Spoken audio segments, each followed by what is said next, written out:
The forest was alive with quiet sounds. High above, the leaves of giant trees whispered secrets to each other in a soft wind. Strange, glowing plants pulsed with a gentle green and blue light on the shadowy ground. This was the Whispering Woods on the planet Viridia. For a human named Kim Min-soo, it was the most beautiful and strange place he had ever seen. He moved slowly and carefully, trying not to make a sound. His boots sank into the soft, mossy earth.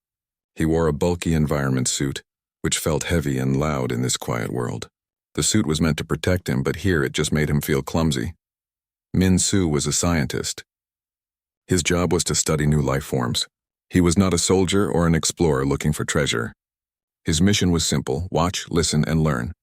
Do not be seen. Do not make contact. He lifted a device called a multi-scanner. It hummed softly as he pointed it at a large, twisting fungus that glowed with a soft orange light. The screen on the scanner showed information about the plant, its structure, its energy, and that it was not dangerous. Min-soo nodded to himself and saved the data. He was a quiet man who liked his work. He enjoyed the silence of the forest, broken only by the calls of unseen animals. It was peaceful. Back at the human science station, everything was metal, bright lights, and the constant hum of machines. But here, everything was natural and ancient. He felt like a guest in someone else's home, and he wanted to be respectful. As he walked deeper, the trees became taller and thicker. Sunlight broke through the high leaves in long, golden beams, lighting up patches of the forest floor. It was in one of these bright, open clearings that he saw her. It was an elf. He knew they were called the Sylvanori. She was tall and graceful, with sharp, elegant features and long, pointed ears. Her hair was as dark as the night sky, and she wore clothes of green and brown that seemed to be part of the forest itself. She held a long, beautifully carved bow. This was Princess Yuna. Min-soo's files had pictures of her, but they did not capture her real presence.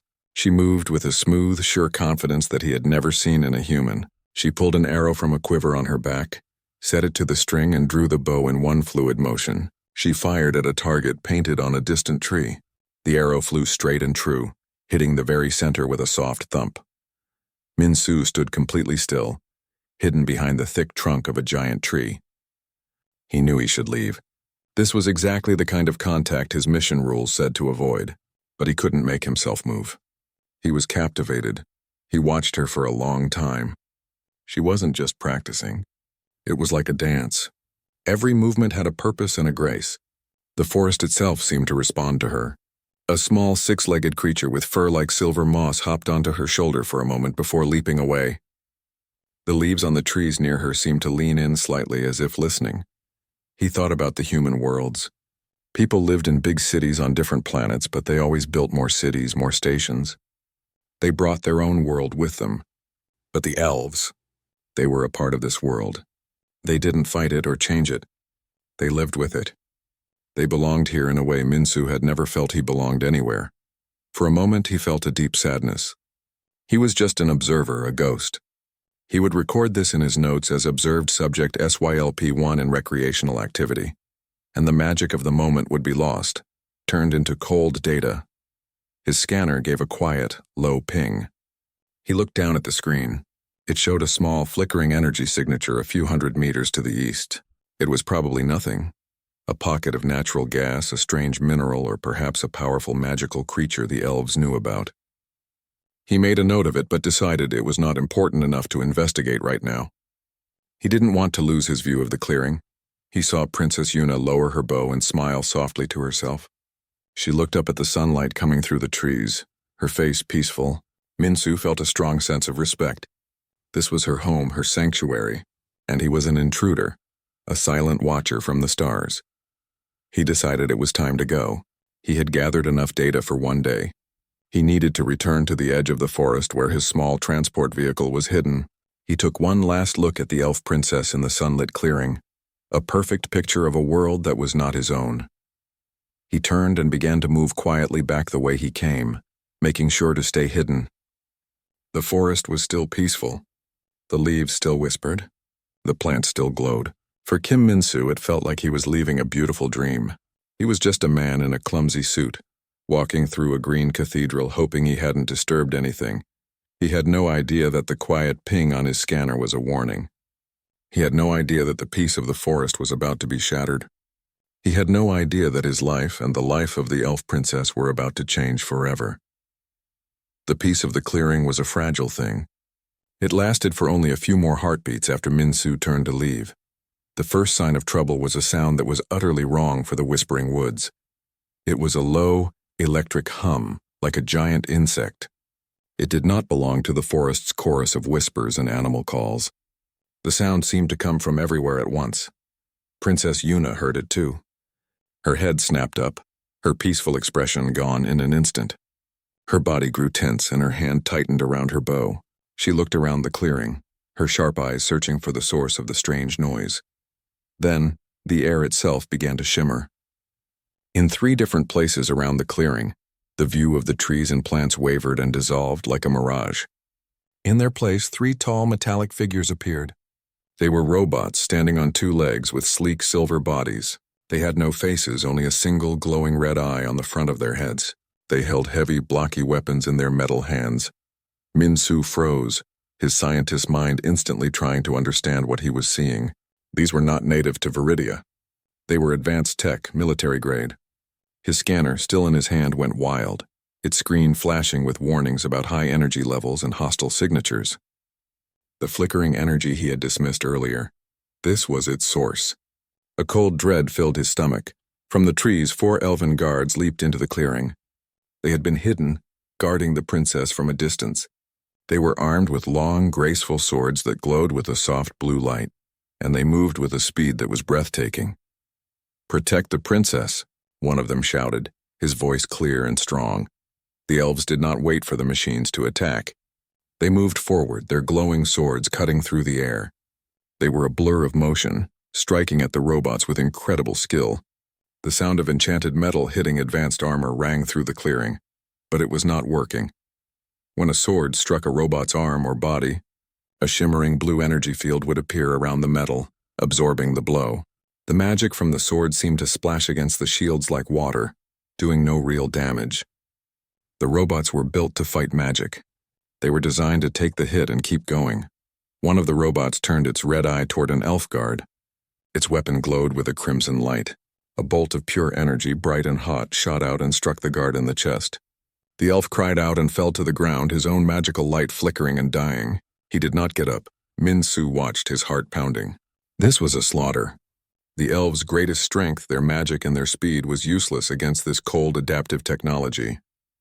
They were brave, so brave, but they were fighting a battle they could not win. Princess Yuna was not idle. She fired her arrows with deadly accuracy. One arrow hit a robot directly in its single red eye. There was a small spark, and the robot staggered back a step, but the eye just glowed brighter and it kept moving. Her magic-tipped arrows were only an annoyance to them. The robots were not trying to destroy the elves quickly. They were moving with a cold, calculated purpose. 2 of them kept the remaining guards busy, their energy blasts forcing the elves to dive and roll for cover. The 3rd robot was ignoring the fight.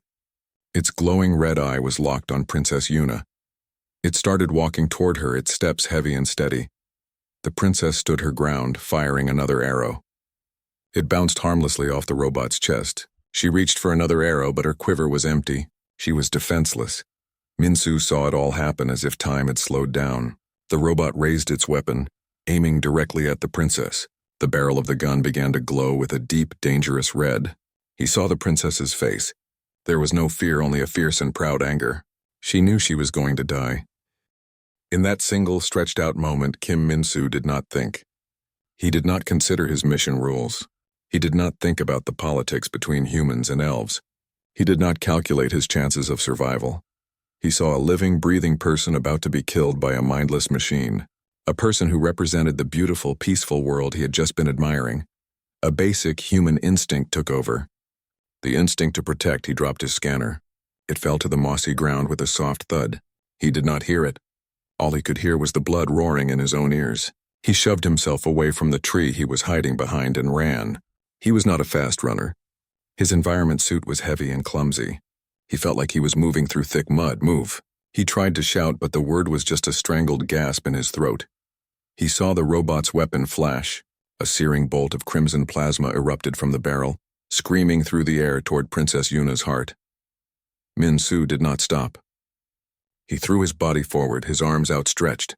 He crashed into the princess, pushing her sideways out of the bolt's path. She let out a sharp cry of surprise as they both tumbled to the ground, but he was not fast enough to get himself completely out of the way. The edge of the energy blast caught him squarely in the back. There was no sound at first, just a feeling of being hit by a mountain. Then the pain came. It was a white-hot, tearing agony that was beyond anything he could have imagined. It felt like every nerve in his body was on fire at once. He smelled something burning, and he realized with a distant horror that it was him. His environment suit had vaporized, and the skin and muscle on his back were being cooked. He did not even have the breath to scream. The force of the blast threw him forward like a rag doll. He landed hard on the ground, his face in the soft moss. The world, which had been moving so slowly, now rushed back at full speed. The sounds of the fight, the shouts of the elves, the hum of the robots, it all became a muffled, fuzzy noise, like he was listening from underwater. His vision started to tunnel, darkness closing in from the edges. The last thing he saw was the glowing green moss an inch from his eyes. The last thing he felt was the incredible, all-consuming pain. The last thing he heard was a woman's voice, full of shock and urgency, shouting something he could not understand. Then, there was nothing. Only silence and the dark. The first thing he felt was the pain. It was a deep, throbbing fire in his back. It was not the sharp, tearing agony from before, but a heavy, burning ache that filled his entire body. The second thing he felt was softness beneath him. He was not lying on the hard ground of the forest. Kim Min-soo slowly opened his eyes. The light was dim and gentle, filtered through a canopy of living leaves and woven branches above him. He was lying on a bed, but it was not like any bed he had ever seen. It seemed to be grown from the very tree he was inside, a gentle curve of smooth, pale wood, padded with layers of the softest moss and fragrant ferns. He tried to move, and a fresh wave of pain made him gasp. A voice soft and clear spoke from nearby. "Do not try to get up. Your body is still healing." He turned his head, a movement that took all his strength. Sitting on a small stool beside his bed was Princess Yuna. Her dark hair was down, falling around her shoulders, and she wore a simple, elegant robe. The fierce warrior he had seen in the clearing was gone, replaced by a look of deep concern. "You are safe," she said. "You are in the royal chambers of Sylvanor." Min-soo tried to speak, but his throat was dry and tight. All that came out was a rough croak. The princess understood. She picked up a cup made of a polished, dark wood. She brought it to his lips. The water inside was cool and had a faint, sweet taste like flowers and honey. It was the best thing he had ever tasted. After he drank, he found his voice. The machines?" He whispered. "Gone," Yuna said. "When you fell, my guards fought with a new fury. They managed to damage one of the constructs, and then they all vanished just as they appeared. They took their fallen with them." She looked down at her hands. "We lost 2 of our own. Brave souls." She looked back at him, her eyes serious. "You saved my life. That energy blast, it would have killed me. You put yourself in its path. Why? You are a stranger here. Your people watch from a distance. You do not involve yourselves." Min-soo did not have a grand answer. He thought about the quiet beauty of the forest and her practicing with her bow. "It was the right thing to do," he said simply. It was the only truth he had. Just then the woven vine doorway to the chamber parted and another elf entered. He was tall and imposing, with hair the color of silver and eyes that held the weight of countless years. He wore robes of deep green, and a simple crown of intertwined branches sat on his head. This was King Tae-soo, Yuna's father. His presence filled the room.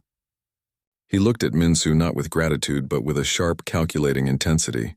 He was a ruler who had lived for a very long time, and he had learned to be cautious of everything, especially outsiders. "Father," Yuna said, standing. "He is awake." "So I see." The king's voice was deep and calm, like the rustle of ancient leaves. "The creature from the stars survives." He walked closer to the bed and looked down at Min-soo. "My healers are baffled. The wound you suffered, it should have been fatal. Your kind is soft, fragile. Your body should have been destroyed." He gestured to Min-soo's back. "The damage was severe. But your flesh, it knits itself back together faster than we can explain. The forest itself seems to be aiding you. The moss on your bed glows brighter when you sleep. It is unusual." Min-soo listened, confused. He was just a man. He wasn't special. He didn't understand what the king was talking about. Yuna stepped forward. He does not need to be questioned now, father. He needs rest. King Taesu held his daughter's gaze for a moment, then looked back at Minsu. My daughter tells me you acted with great courage. For that, you have my thanks.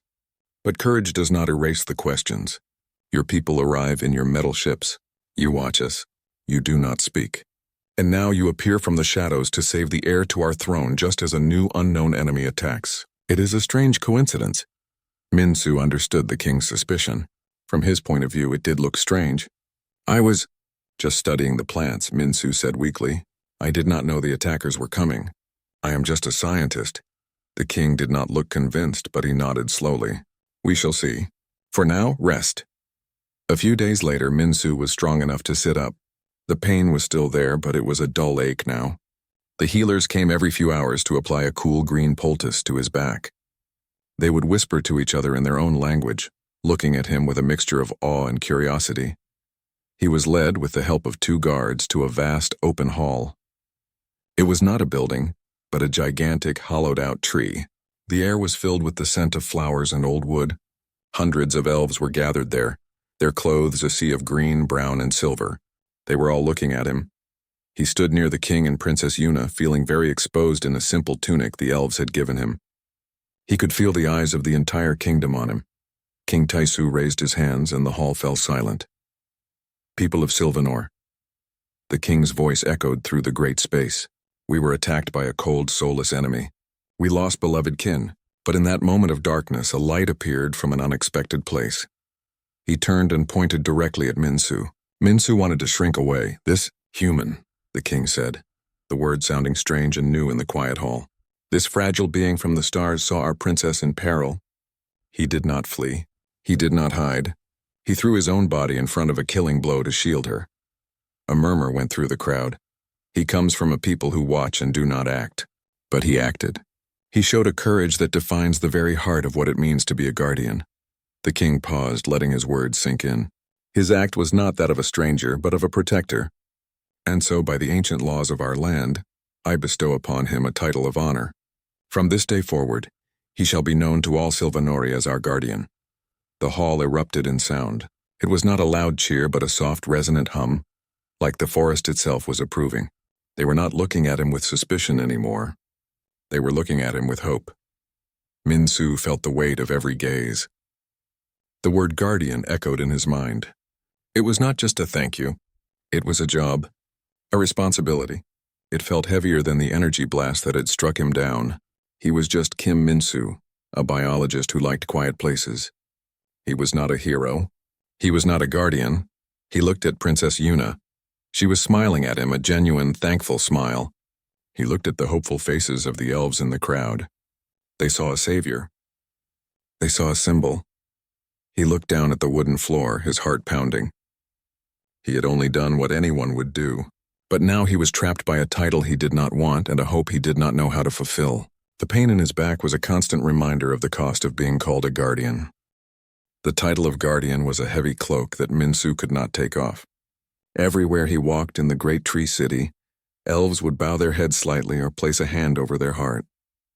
They called him guardian in their soft, flowing language. He was no longer Kim Minsu, the quiet scientist.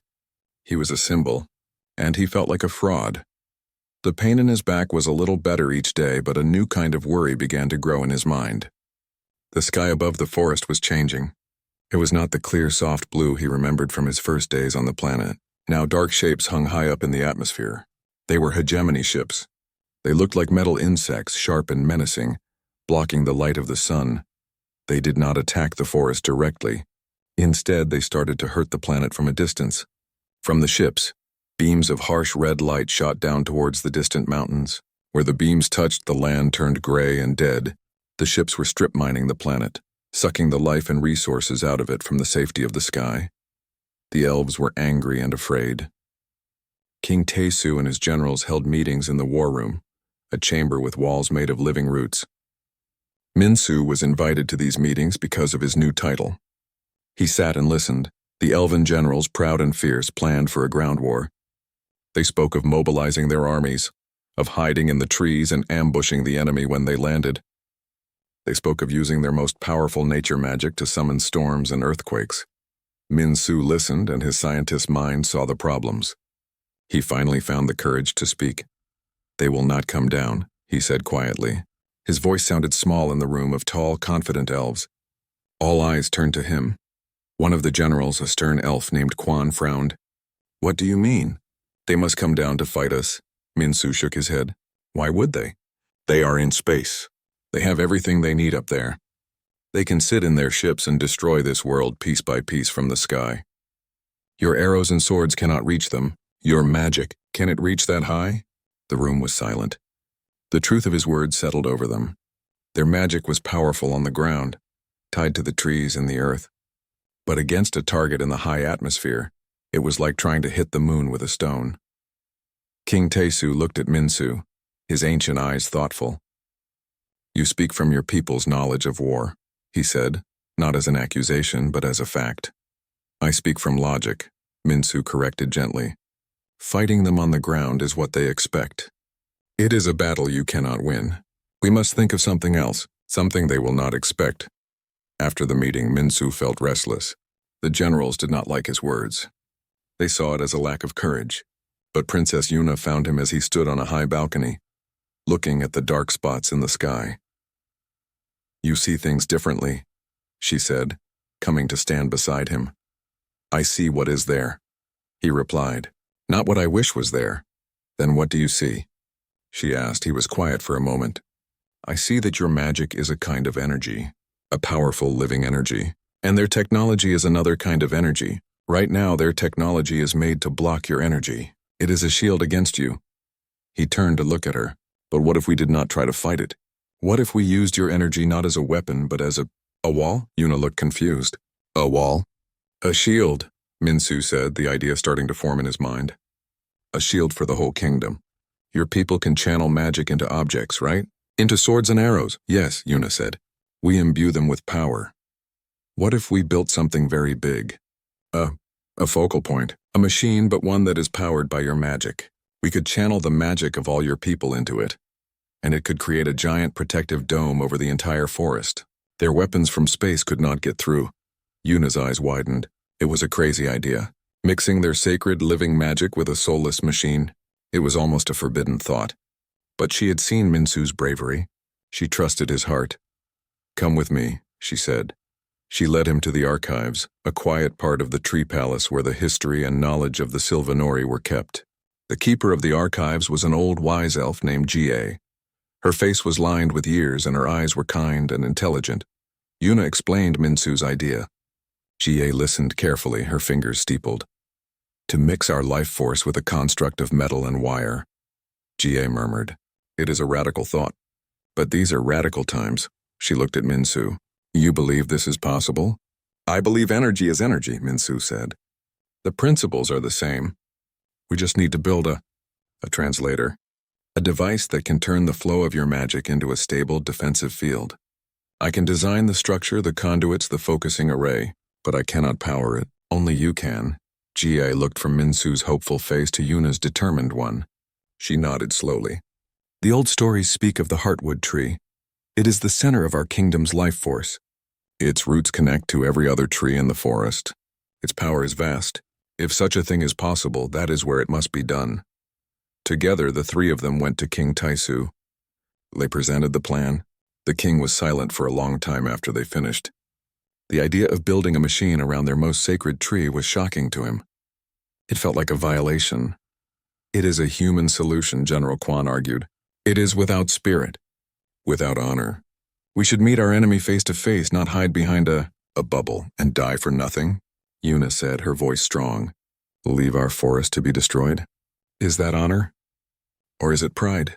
She looked at her father. "He," she said, pointing to Min-Su, "threw himself in front of a killing blast for me. He did not do it for honor. He did it to save a life. This plan is the same. It is not about fighting. It is about saving lives. It is about protecting our home. Is that not the true meaning of being a guardian?" King Taesu looked at his daughter, then at Min-Su. He saw the sincerity in the human's eyes. He saw the desperation of their situation. The dark ships in the sky would not go away by themselves. He took a deep breath, the weight of his centuries of rule on his shoulders. He made his decision. "Begin," the king said, his voice firm. "We will build your shield." The air in Sylvanor was thick with fear and purpose. The dark ships in the sky grew in number, and the red mining beams scarred the distant horizons, coming closer every day. There was no more time for doubt. At the center of the royal grove stood the heartwood tree. It was the oldest and largest tree in the forest, its trunk so wide that 50 elves holding hands could not circle it. Its branches reached up like arms trying to touch the stars. This was the soul of the kingdom. Around its massive base, Minsu directed the work. He was no longer a quiet observer. He was a commander, his voice calm but firm. Elven crafters, using tools of crystal and song, followed his instructions. They did not build with smelting and fire, but with growth and magic. They wove strands of silver-like metal through the roots of the tree. They grew crystalline structures that pulsed with a soft light, arranging them in a complex pattern Minsu had drawn on a slab of bark. It was not a machine of bolts and wires. It was a living circuit, a beautiful and strange combination of nature and technology. A large, central crystal, clear as water, was placed at the very front of the structure, pointing towards the sky. This was the emitter, the focus point for the shield. Minsu moved slowly, the wound on his back aching with every step. He checked every connection, every flow path. He could feel the immense power sleeping within the tree, a deep, humming energy that made the air vibrate. His job was to build a channel for that power, a path it could follow without breaking everything. Princess Yuna was always at his side, translating his technical terms into concepts the elves could understand, helping the crafters see his vision. She never doubted him. The day the hegemony decided to attack finally came. A low, threatening drone filled the air, a sound that was felt in the bones more than heard with the ears. From the largest of the ships in orbit, a dozen smaller dagger-shaped dropships detached and began to fall towards the forest. Their target was the capital. The invasion had begun. On the ground, the elven army took their positions. Archers lined the high branches. Warriors with glowing swords stood ready on the ground. Their faces were set in grim determination. They were prepared to die for their home. In the royal grove, the final preparations were being made. Minsu's structure was complete. It looked like a crown of silver and crystal woven around the base of the ancient tree. King Tae-Su stood before his people, his mages. Hundreds of them, dressed in white and green, gathered in concentric circles around the heartwood tree. They were the battery. They were the power. The time has come. The king's voice rang out, clear and strong over the growing whine of the approaching ships. "We will not fight their war. We will protect our home. Channel your spirit. Channel your life. For Sylvanor." As one, the elven mages closed their eyes. They began to chant, a low, resonant song that was as old as the forest itself. A soft, green light began to glow from each of them. The light flowed from their hands and into the ground, traveling through the roots towards the heartwood tree. The tree itself began to glow. The silver metal in Minsu's structure shone with a brilliant white light. The energy flowed through the crystalline paths, gathering, building. Minsu stood at the control point, a flat crystal panel. The display showed energy levels rising rapidly. It was too much, too fast. The flow was chaotic, wild. The structure started to shudder. A small crystal cracked with a sound like a gunshot. "It's overloading," Minsu shouted. "I can't stabilize it." The magic was a raging river, and his design was a small dam about to break. Princess Yuna looked from the failing structure to Minsu's desperate face. She understood. The machine needed a guide, a conductor. She ran to him. "It knows you," she cried over the roaring energy. "The forest knows you. You are the guardian. You must guide it." She placed her hands on his shoulders, right where his terrible wound was.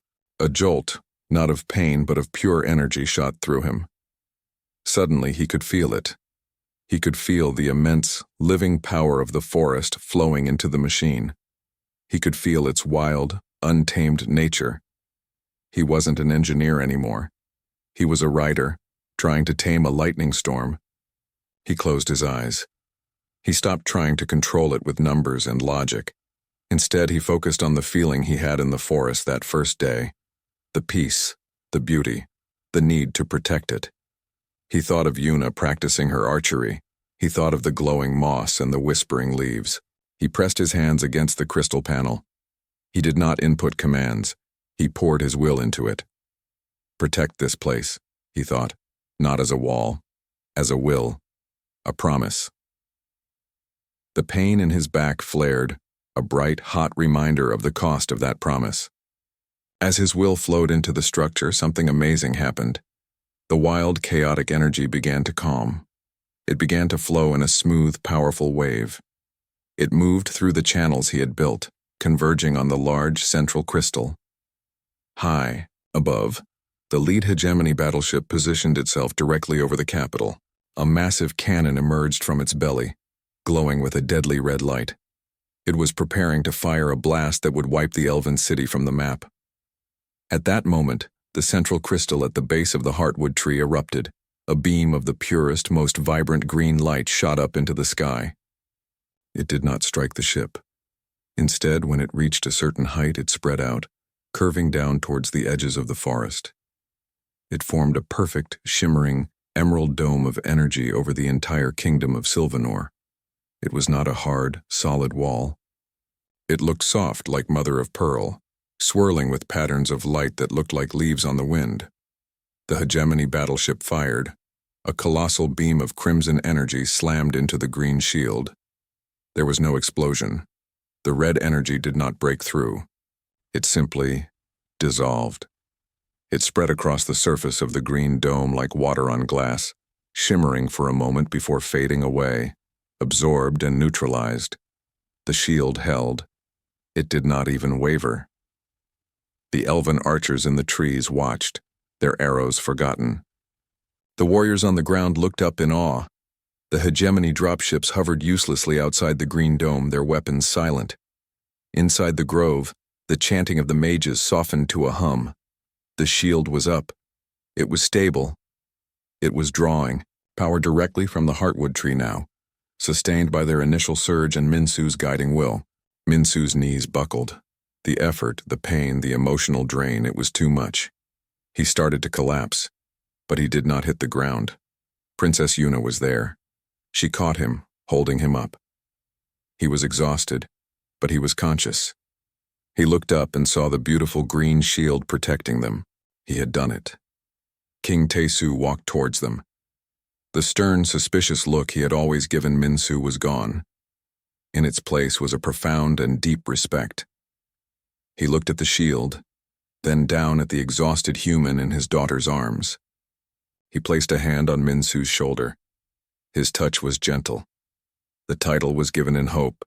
The king said, his voice thick with emotion, "You have filled it with meaning." He looked into Minsu's eyes. "You are not a guardian. You are our guardian." Minsu looked at Yuna's smiling face, at the king's respect, and at the hopeful, grateful faces of the elves around him. He looked up at the starlit sky, now clear of the immediate threat, shielded by a promise he had helped keep. The title no longer felt like a heavy cloak, it felt like a home. He was Kim Minsu, and he was their guardian.